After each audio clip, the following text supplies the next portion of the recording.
నామానికి స్తోత్రాలు. మన ప్రభును రక్షకుడైన యేసుక్రీస్తు వారి యొక్క శుభనామమున మీ అందరికీ మరొకసారి వందనాలు. ప్రియులారా, పరిశుద్ధ గ్రంథంలో ఒక విషయాన్ని నన్ను జ్ఞాపకం చేసుకుందాం. యాకోబు పత్రిక ధ్యానాలు నేను మీతో చేస్తూ వచ్చాను. యాకోబు పత్రికలో చక్కని విషయాలు మనము ధ్యానం చేసి ఉంటున్నాం. 4వ అధ్యాయం మొదటి 4 వచనాలు కొద్ది నిమిషాలు నేను మీతో మాట్లాడి ప్రభు బల్ల ఇవ్వాలని ఆశపడతా ఉన్నాను. మొదటి వచనంలో యాకోబు పత్రిక 4వ అధ్యాయం మొదటి వచనం, మీలో యుద్ధములు పోరాటములు దేని నుండి కలుగుచున్నవి? మీ అవయవములలో పోరాడు మీ భోగేచ్ఛల నుండియే కదా. మీరు ఆశించుచున్నారు కానీ మీకు దొరుకుటలేదు. నరహత్య చేయుదురు, మత్సరపడుదురు కానీ సంపాదించుకొనలేరు. పోట్లాడుదురు, యుద్ధము చేయుదురు కానీ దేవుని అడగనందున మీకేమీ దొరకదు.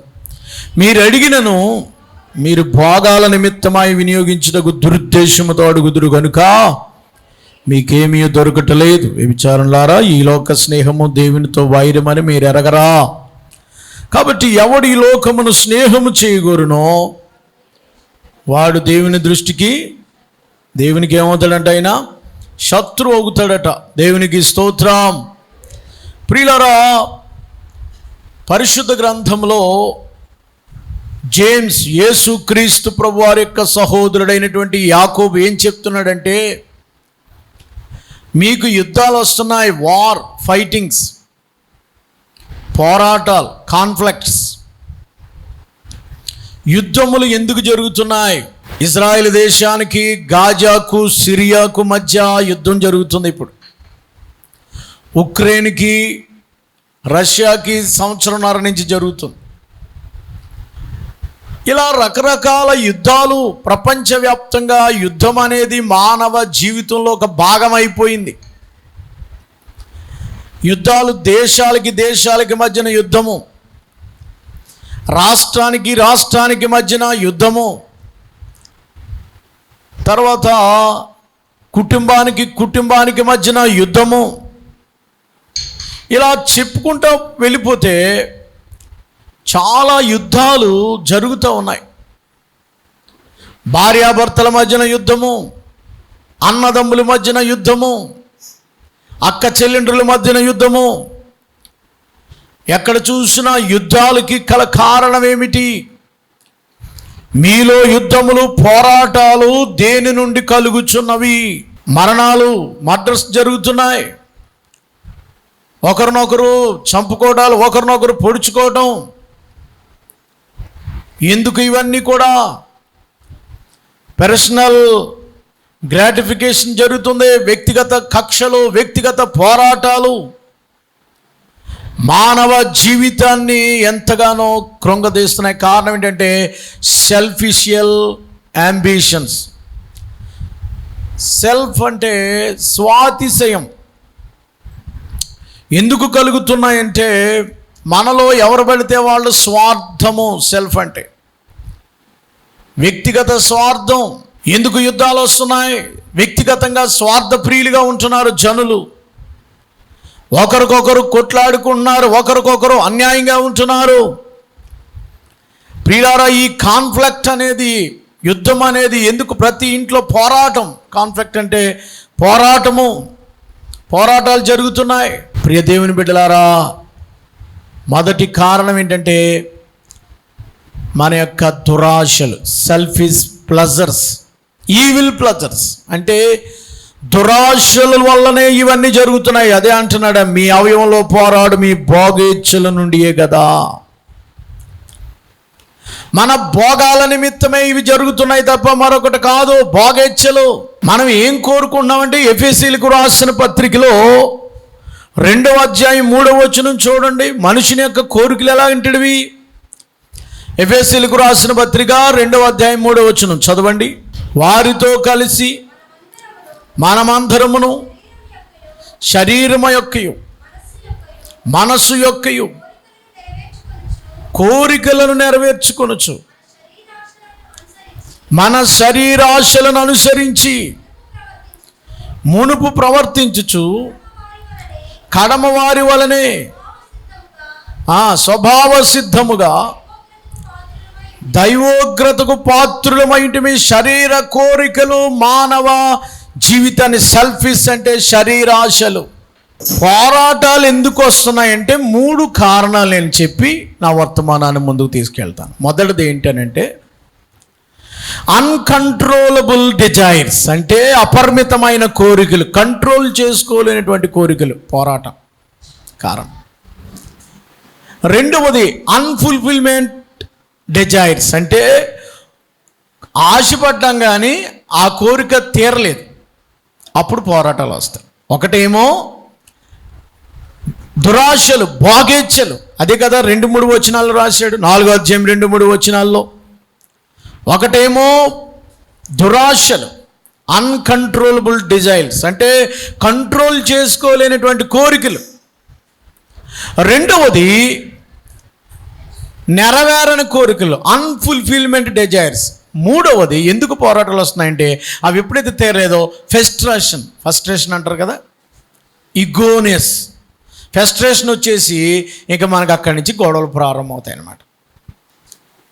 కోరికలు అపరిమితం, కోరికల్ని కంట్రోల్ చేసుకోవాల్సిన అవసరం ఉంది. ఉదాహరణకి ఎందుకు పోరాటాలు, ఎందుకు యుద్ధాలు వస్తున్నాయంటే దావీదు కుమారుడైనటువంటి అబ్షాలోము, ఎవరు చెప్పండి? దావీదు కుమారుడైనటువంటి అబ్షాలోము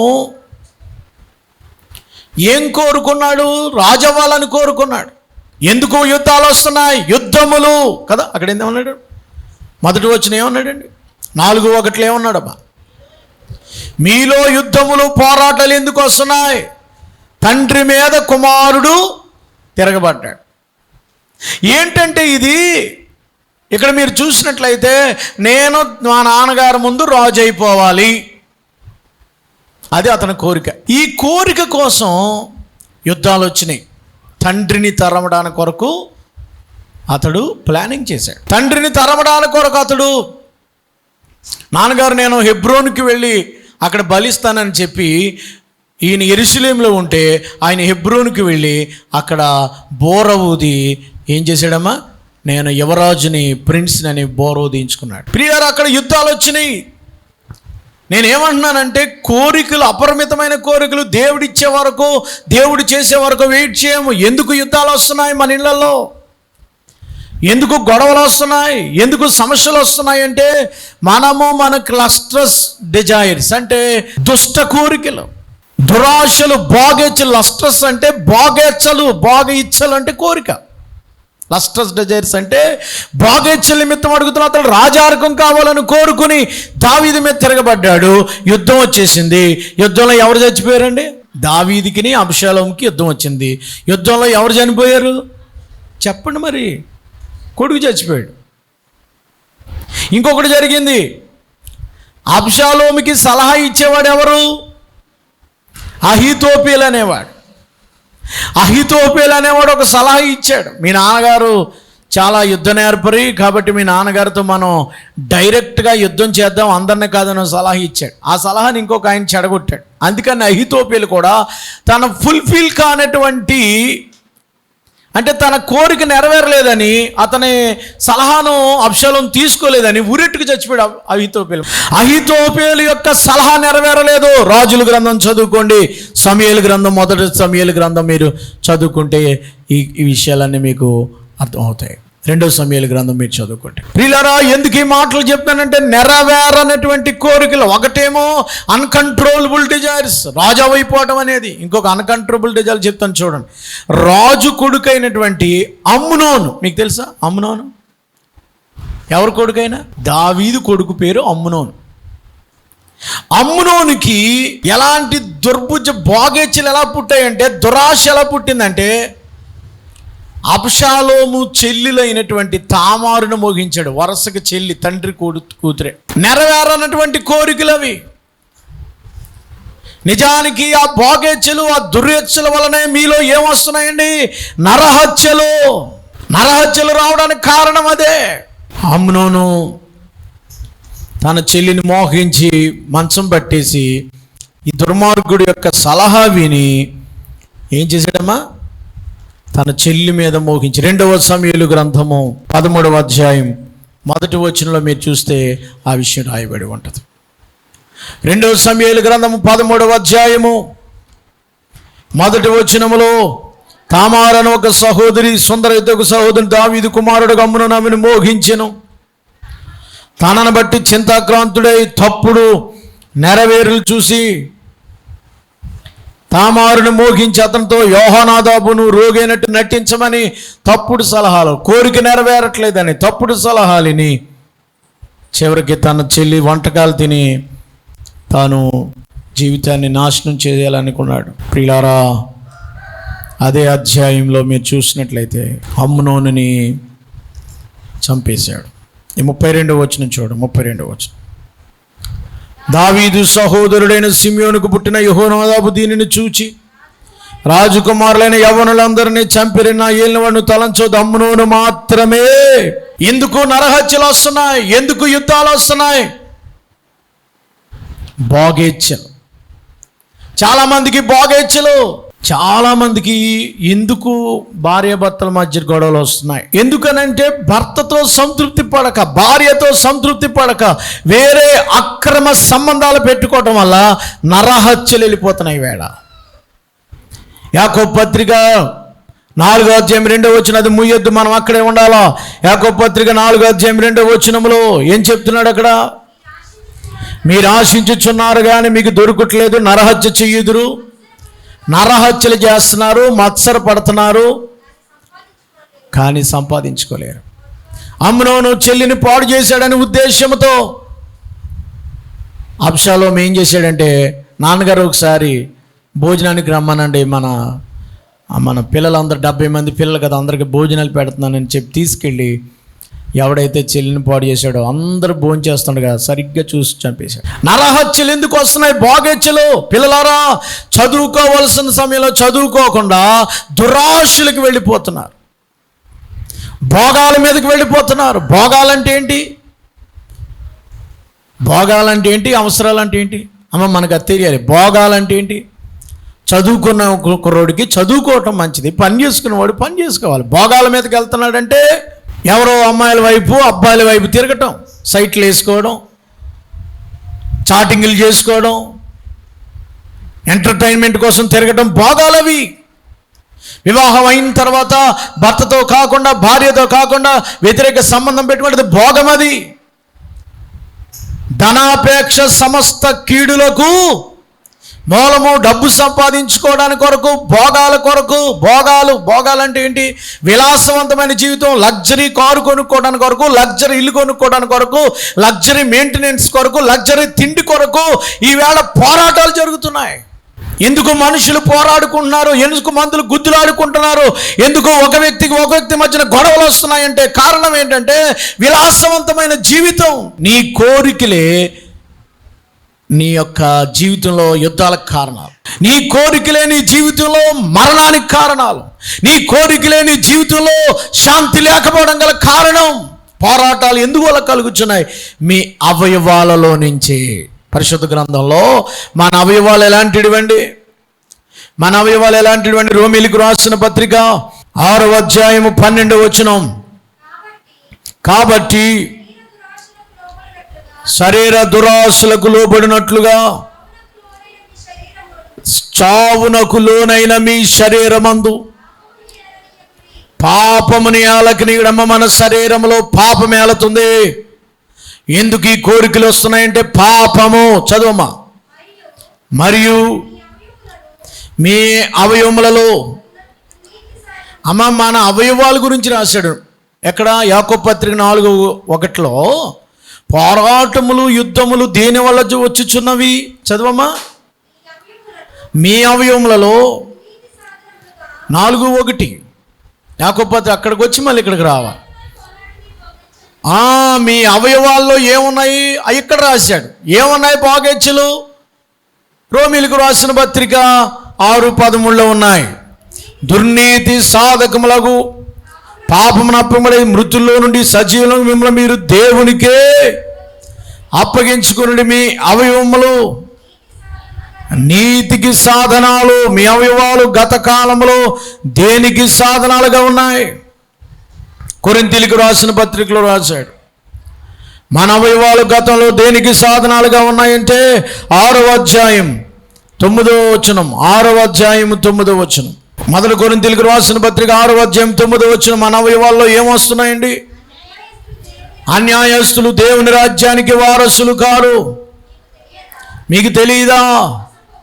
మోసపోకుడి, జారులైనను, విగ్రహారాధికులైనను, వ్యభిచారులైనను, ఆడంగితనము గలవారైనను, పురుష సంయోగులైనను, దొంగలైనను, ద్రోహులైనను, త్రాగుబోతులైనను, దోచుకొని వారైనను దేవుని రాజ్యమునకు వారసులు కారు. వీళ్ళంతా మన అవయవాలలో, ఇవన్నీ కూడా మన అవయవాల్లో ఉన్నాయి. సహోదరులారా, 5వ అధ్యాయంలో ప్రతి అవయవాలకి మనకి పోరాటం. మొదటి కొరింథీయులకు రాసిన పత్రిక మొదటి అధ్యాయం 2, 3, 4, 5 అధ్యాయంలో పోరాటాల గురించే రాశాడు. 11వ వచనం 5, 11. ఇప్పుడైతే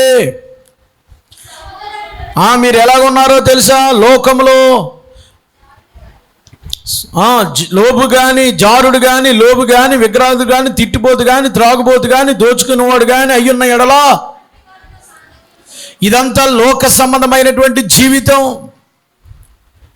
భోగాల నిమిత్తమై మనము ఈ లోకంలో భోగాల కోసం తిరుగులాడటం వల్ల గొడవలు, యుద్ధాలు ప్రారంభమవుతున్నాయి. అందుకని దేవుడు ఏమన్నాడంటే, మీరు మీ శరీరేచ్ఛల నుండి పారిపోండి, మీ భోగేచ్ఛలకు దూరంగా ఉండండి, శరీర క్రియలు నశింపచేయండి. బల్ల దగ్గరికి వస్తున్నటువంటి సహోదరి సహోదరుడా, తిమోతిలకు రాసిన పత్రిక కూడా కొన్ని విషయాలు అక్కడ మనకి జ్ఞాపకం చేస్తాడు. 2వ తిమోతి 3వ అధ్యాయము. మనుషులు ఎలా ఉండండి? సెల్ఫీస్. 2వ తిమోతి 3వ అధ్యాయం 2వ వచనం. 2వ తిమోతిలకు రాసిన పత్రిక 3వ అధ్యాయం 2వ వచనం. ఎలాగనగా మనుషులు ఎవరంట? స్వార్థ ప్రియులు. ఎవడ స్వార్థం ఆడదే. ఆడు కడుపు నిండితే చాలు, పక్కోళ్ళు పోయినా పర్లేదు, పక్కోళ్ళు చెవులు గళ్ళడిపోయినా పర్లేదు, పక్కోళ్ళ యొక్క ఇంటి మీదకి నీరు వెళ్ళిపోయినా పర్లేదు, సౌండ్ వచ్చేసినా పర్లేదు, పక్కోళ్ళకి వాసన వచ్చినా పర్లేదు, నువ్వు బాగుంటే చాలు, అంతే. మనుషులు స్వార్థ ప్రియులు, ధనాపేక్ష కలిగిన వారు, బింకములాడేవారు, అహంకారులు, దోషకులు, తల్లిదండ్రులకి అవిధేయులు, కృతజ్ఞత లేని వారు, అపవిత్రులు, అనురాగరహితులు, అతిద్వేషులు, అపవాదికులు, అజితేంద్రియులు, క్రూరులు, సజ్జన ద్వేషులు, ద్రోహులు, మూర్ఖులు, గర్వాంధులు. చూడండి, భోగేచ్ఛలు అంటే ఇక్కడ ఉన్నాయి. చూడండి, భోగేచ్ఛలు అంటే ఏంటి? దేవుని కంటే సుఖానుభవం ఎక్కువగా ప్రేమించేవారు. దేవుడి కంటే సుఖం అంట. అమ్మ చెప్పండి, దేవుని కంటే సుఖం. మన దేవుళ్ళు కొంతమంది ఉంటారు కదా, వాళ్ళ కాళ్ళు నొక్కేవాడు ఒకడు, ఆడికి ఇసిరేవాడు ఒకడు, బాబాలు, డేరా బాబాలు. ఏమండి, సుఖభోగాలు అనుభవించడం ఎంత భయంకరమో తెలుసా మీకు?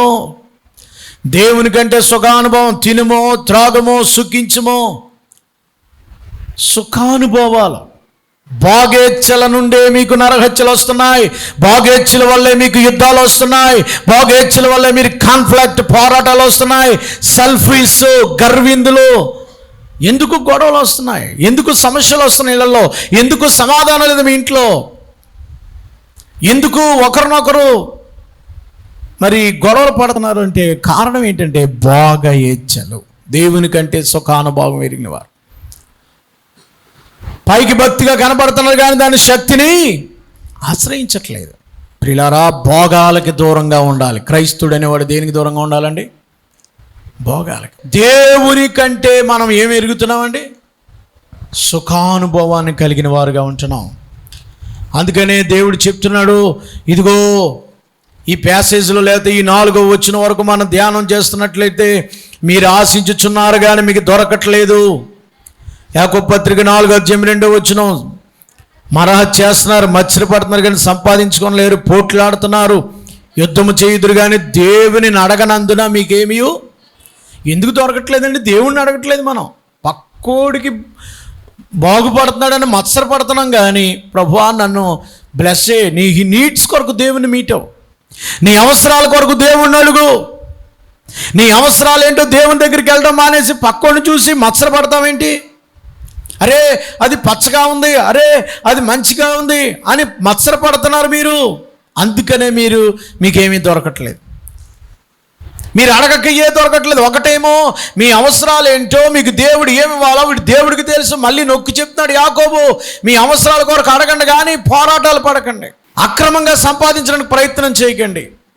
ధనాపేక్ష సమస్త కీడులకు మూలమని 1 తిమోతికి రాసిన పత్రిక 6వ అధ్యాయం 6వ వచనం చదువుకోండి. 6వ అధ్యాయం 9వ వచనం చదువుకోండి. ప్రియులారా, నేను ఏం చెప్తున్నానంటే మీరు ఏమడిగినా మీకు దొరకట్లేదు. కారణం ఏంటంటే భోగేచ్ఛల నిమిత్తమే అడుగుతున్నారు. 3వ వచనం చదువుతున్నాను చూడు. మీరు అడిగినను మీ భోగముల నిమిత్తం వినియోగించుటకే దురుద్దేశంతో అడుగుదురు కనుక మీకేమీ దొరకట్లేదు. కొంతమంది అడగక దొరకట్లేదు, కొంతమందికి ఏమో అడిగినా దొరకట్లేదు. ఎందుకని? దురుద్దేశం ఉంది వెనకాల. కోరిక అడుగుతున్నారు కనుక దురుద్దేశం ఉంది, భోగాలు ఉపయోగించుకోవడానికి. అవసరానికి అడగట్లేదు, భోగాల కొరకు అడుగుతున్నారట. తినడానికి ఆహారం అడిగితే పర్లేదు, భోగాల కొరకు అడిగితే తప్పు. విలాసవంతమైన జీవితాలు దురుద్దేశంతో అడుగుతున్నారు, సుఖానుభవం కలిగి ప్రార్థన మర్చిపోవడానికి. ప్రభువా నాకు ఒక బిల్డింగ్ ఇచ్చావు, ఇట్స్ ఎనఫ్. ఇంకొక డబుల్ ఫ్లోర్ బిల్డింగ్ ఈ ప్రభా, దట్ ఈస్ భోగం. చిన్న కారు ఉంది వెళ్ళడానికి, వెరీ గుడ్, మారుతియో లేకపోతే ఏదో హోండా ఏదో ఉంది. ప్రభా నాకు WME కారు కావాలి, అది భోగం. భోగానికి నీ అవసరానికి చెప్తాను, ఒక చిన్న కారు అవసరం కాదంటలేదు, ఇప్పుడు నీడ్. కానీ WME కారు కావాలంటాం భోగం. బైక్ అవసరం, వెళ్ళడానికి బైక్ అవసరం, 2 లక్షల రూపాయలు బైక్ కొనటం భోగం.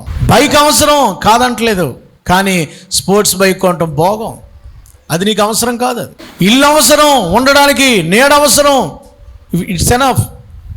కానీ విలాసవంతంగా ఎక్కడా లేనంతవంతగా స్విచ్ నొక్కితే ఒక్కొక్క ఇల్లు ఉంటుంది మీకు తెలుసా? మంచం మీద పడుకుని స్విచ్ నొక్కితే డైరెక్ట్ స్విమ్మింగ్ పూల్లోకి వెళ్ళిపోద్దంట బెడ్, ఇల్లు అక్కడ పడద్దంట.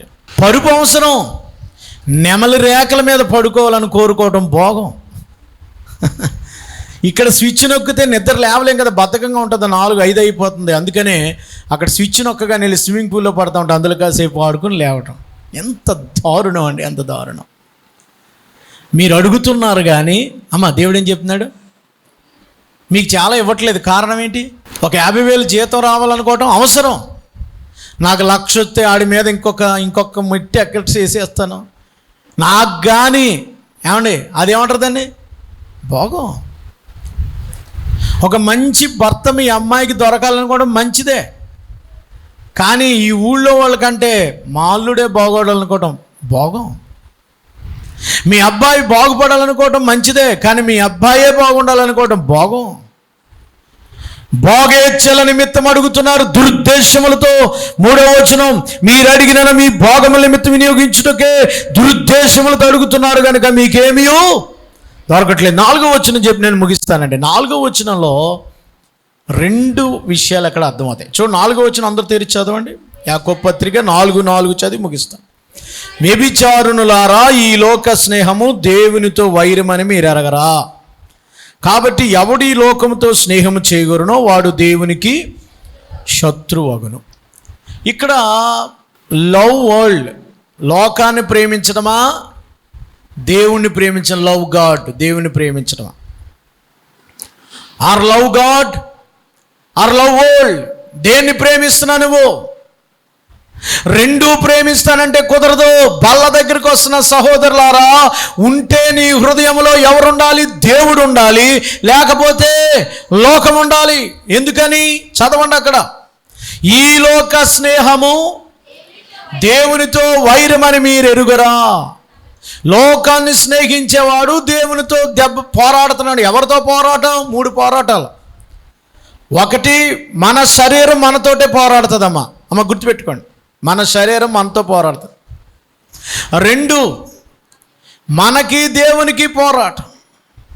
3, మనకి మన పక్కోళ్ళతో పోరాటం. అర్థమైందా? మొదట నీలో నీకు పోరాటం.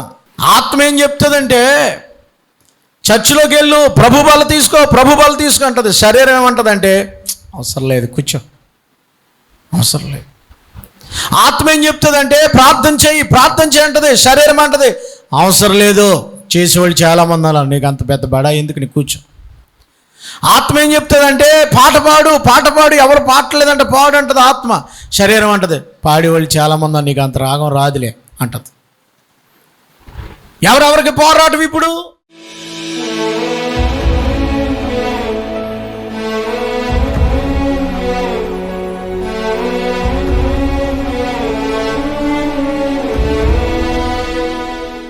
మహాపరిశుద్ధుడు అయిన మా తండ్రి, are you love of God, are you love of world? మాతో మాట్లాడాం. దేవుని ప్రేమిస్తున్నావా, లోకాన్ని ప్రేమిస్తున్నావా?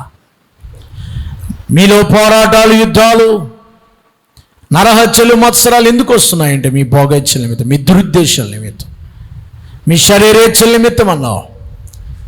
ఎవడైతే భోగాల్ని, శరీరాలను ప్రేమిస్తాడో దేవుడు వాళ్ళు లేడు కనుక దేవుని ప్రేమ అగాపే లేదు, ఫిలియో మాత్రమే. నాయన మా జీవితాల్లో నిన్ను ప్రేమించేవారు ఉండడానికి సహాయం చేయండి. ఎవడైనా ఈ లోకాన్ని స్నేహం చేస్తే వాడి దేవునికి విరోధం అన్నావు. మేము ఈ లోకాన్ని ప్రేమిస్తూ బల దగ్గరికి వస్తున్నాం. ఈ లోకాన్ని ప్రేమిస్తూ నీ శరీర రక్త మాంసాలు తింటున్నా మమ్మల్ని క్షమించండి. పశ్చాత్తాపంతో, పరిశుద్ధ హృదయంతో నిన్ను ప్రేమించి నీకు స్నేహితులు అవ్వడానికి సహాయం చేయండి. మమ్మల్ని దాసులను పిలక స్నేహితులను పిలుస్తున్నావు. అబ్రహాము నిన్ను నమ్మాడు, నీకు లోబడ్డాడు, అందుకని నీకు స్నేహితుడయ్యాడు. ఎవరు నీ ఆజ్ఞలు గైకొంటారో వారే నీకు స్నేహితులు. అట్టి మనసు మాకు దయచేయండి. ప్రతి ఒక్కరు నీకు స్నేహితులుగా బ్రతికి లోకాన్ని ద్వేషించి మీరిచ్చే ఆ రాజ్యంలో ప్రవేశించే భాగ్యం దయచేయమని యేసు ప్రభువారి పేరట వేడుకొనుచున్నాము తండ్రి. ఆమేన్.